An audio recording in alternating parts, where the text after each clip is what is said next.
Good morning. Feel free to like and subscribe if this content is helpful for you. And if you want some private coaching, go to www.coachcat.org. In this video, what I'm going to talk about is boundaries and how to set them with a narcissist.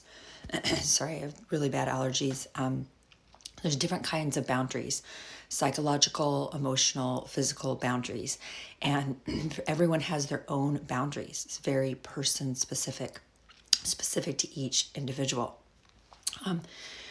The most important thing about boundaries, one thing is that they must be clearly communicated, and this can be difficult, but some tips on how to do this. We need to share our boundaries and communicate them clearly. We cannot make the assumption that other people understand our boundaries. It's our job to communicate them because, again, they're very person specific. For instance, if a person keeps not doing their share and you don't tell them and you just keep taking on more and more of the housework or the work in the family, like, you might get resentful and angry, but you might not have actually set healthy, clear boundaries or communicated what your expectations were. And remember, when you're dealing with other people, we can't control other people. We only have control over ourselves, right? So, but part of that is you set the boundary and you have consequences if the boundary is violated. What do you do when a person keeps violating your boundaries? You have to have consequences. Narcissists often think, it's very difficult to set boundaries with narcissists because they're different than other people in that sorry, I'm putting my notes up here.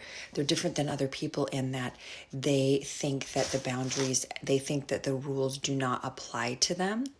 And they have a very hard time respecting boundaries, and they're massive boundary violators. They violate and push boundaries. For instance, if you set the boundary of being in a monogamous relationship, a narcissist might verbally agree with you, right? Especially if they're a covert narcissist, but then they actually might not actually adhere to that boundaries. So it can be very hard to set boundaries with a narcissist, right? They're particularly difficult to set boundaries with, but because they have a really hard time respecting other people's boundaries. Narcissists often have a hard time with their own boundaries. They tend to be, boundary violators, but they also, tend to have their own issues with. They're not good at communicating their own boundaries. So we think most people are going to respect our boundaries, right? And they're able to self-govern and self-regulate. But with narcissists, they have a really hard time with self-regulation and with governing themselves and adhering to even their own commitments that they make to themselves. They just have their boundaryless. That's why you see it a lot with their sexuality. They have no boundaries with their sexuality. So, often that's why they, don't adhere to their own agreements of monogamy and fidelity, and they might have, they just have real boundary issues. And sometimes when we're in a relationship with a narcissist, we might actually gaslight ourselves. We make excuses. We're like, oh, well, maybe they didn't understand me. Maybe they didn't hear me, or maybe I didn't clearly communicate it to myself. We often make excuses for their boundary violations. This is particularly true if we have a history of early life trauma or neglect or enmeshment or abuse in our families. If we came from boundaryless families, it can be, setting boundaries even without narcissists, with anyone, can be very, very difficult. And again, when you're dealing specifically with narcissists, they love to push the boundaries. The rules do not apply to them. They often respond to boundaries with gaslighting and manipulation. You might think, oh, I wasn't clear enough, and you might second guess yourself or gaslight yourself. But the truth is that they often have no respect for other people's boundaries. A lot of times healthy people in the beginning, boundary people, healthy people, when they notice that the narcissist is not respecting their boundaries, they might early on exit that relationship, right? It's typically trauma survivors or people that grew up with boundary issues or codependents that will keep staying in relationships where their boundaries are getting violated. And again, remember, rules do not apply to narcissists. They don't like boundaries because how dare you tell them, how dare you set boundaries? And again, probably part of that's because they're so terrible at setting boundaries themselves or respecting other people's boundaries. You have to remember when you're dealing with a narcissist that you're actually dealing with a terribly insecure person. I know they don't come across this way, but underneath it, there's this scared little boy or girl that's terribly insecure. So here's some ways to deal with narcissists and boundaries. Again, 1, recognize that you're dealing with a deeply insecure person. 2, know what your limits are. Be very clear on what your boundaries are, what your limits are. 3, make sure that you're listening to your emotions. If you're feeling angry or resentful, listen to that and figure out why. It's usually because your boundary was violated. It's okay to exit conversations with narcissists or anyone. And you don't have to over-explain. You don't have to explain yourself. You can actually just exit the conversation. You can say, I'm going to exit this conversation. Perhaps we can continue it at another time when you adhere to rules of basic respect and decency in a conversation. Or I'm going to exit this conversation. Perhaps we can come back to it at another time. You can say, no, I'm not interested. You can say, I don't want to do that. You do not need to share your personal matters with narcissists. Be very careful about sharing your deeply personal things with them because they are using that for ammunition. Most people use that to understand and try to understand their partner. Narcissists use it to get you back later. Know your truth. You do not have to be swayed by their BS or their word salad. Know your truth. Know your limits. And when and if they insult you, you do not need to defend yourself. Just exit the conversation. Let them know that their impression of you is irrelevant. You can say to them, you're welcome to think or believe whatever you want, and do not defend yourself. You're entitled. You can say, you're entitled to your opinion. I disagree with it, but you're entitled to it. Tell them you're entitled to your incorrect perception of me. It's not my business. That's your perception, and leave it at that. And then surround yourself with healthy people who do respect boundaries. It will start to become very obvious the difference between these people and the relationship that you have with the narcissist. Do not invest your emotional energy into relationships with narcissists. Be very careful about how much you're willing to give in terms of emotional energy, because these are emotional vampires. How to keep your boundaries strong. 1, let go of your need to justify your words or actions or your boundaries. Do not let another person bait you. Do not get into the position of defending yourself or justifying. They're entitled to their own opinion, whatever it is, their incorrect opinion about you. They're totally entitled to it. Don't try to justify or change it. Set clear rules.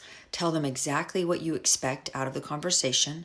Tell them what your clear goal is. Set rules with how you're going to interact and what you expect. For instance, you can say to yourself, in this conversation, there will be no name calling.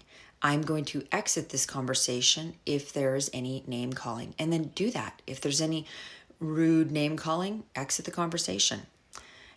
Tell yourself before you go to speak with them that it's okay to walk away if the conversation becomes uncomfortable, and then just walk away. You actually don't need to justify or explain. That's the thing with narcissists is they can bait you, and you can get into this whole, word salad sort of miscommunication with them when you're trying to justify or defend your position. Do not justify or defend your position. Just exit the conversation. And then this, you may or may not want to do this. So I have a hard time with this one because I just have a hard time with it for obvious reasons. But you can dodge questions or not answer them. You can say, I'm not comfortable answering that question, but thanks for asking. Or just dodge it, don't answer it. You can do that. If you're a people pleaser, this can be really difficult for you. It can be really hard to do this, but you can say, I'm not going to continue this line of conversation, or I'm not comfortable continuing in this line of questioning. And do not underestimate the narcissists in the conversation, because just keep in mind that any information you're providing for them could be used as ammunition, because that's how they look at all interactions. And, here's a process in how to clearly communicate boundaries. One, know what your boundary is, and then clearly communicate it to the other person. You can ask them to repeat back what they heard. And you can say, so can you tell me what you heard, what the boundary that I just communicated was? And then and then you can communicate the consequence if the boundary is violated at that time. You hold your boundaries and then enforce the consequences if there is a boundary violation. I'm going to use a specific example. You could say, in relationship with me, in the relationship that we have, my boundary is monogamy and fidelity. And what that means is that I will not continue being in this romantic relationship with you if there is no monogamy, because that's what I need. That's my boundary. And you can say to them, do you understand? Communicate that to them. And then say, so can you communicate to me what you understand my boundary, if you understand my boundary, what I just said. And if they're, they should be able to say, oh, yes, what you said is in relationship with you in the context of this romantic relationship, that for you require monogamy. And you can even say, and what that means is we don't have sex outside of this relationship or develop emotional affairs outside of this relationship. Do you understand that? Yes, I understand that we do not have sex with other people outside of this relationship, and or have emotional affairs with other people outside of this relationship. Yes, that's correct. And then you can say, the consequence, if that boundary is violated, is I will exit the relationship. And I'm not saying this has to be your consequence. You could say the consequence is you'll go to therapy, or you'll go to a sex addiction clinic, or whatever. You get to decide what the consequence is. And then, so you communicated it clearly. You asked for feedback to make sure that they clearly understand what you communicated, right? Then you hold the boundary. And then if there is a violation of that boundary, then you enforce it. For instance, if you find out that they were not monogamous and they went outside of the relationship for sex, then you enforce your boundary, which is to exit that relationship. So that is a, sort of extreme example, but actually with narcissists, it's not. But that's an example of communicating your boundary, asking for feedback to make sure they understand your boundary, holding your boundary, and then enforcing the consequence if the boundary is violated. So again, this is just some help for you to start understanding where perhaps your porous boundaries, or not clearly having boundaries, might have allowed you to stay in a position to be hurt for the possibility of love, approval, or security. And when you're dealing with a narcissist, these are particularly difficult people to set boundaries with, but it is crucial that you do. And so know what your boundaries are. And one way to know that is, make a list of what your boundaries are, what your moral code is, what your expectations are. Make a list for yourself so that you can get very clear. One of my boundaries is I don't choose to have sex with people. I do not choose to have physical intimacy without emotional intimacy and commitment prior to physical intimacy. That's one of my boundaries. So I'm getting really clear on that. And that means if somebody's asking me to do that, then I don't do it, because I want to be in line with my boundaries. So get really clear on what your boundaries are. So I hope this is helpful for you, and you have a wonderful day. Bye.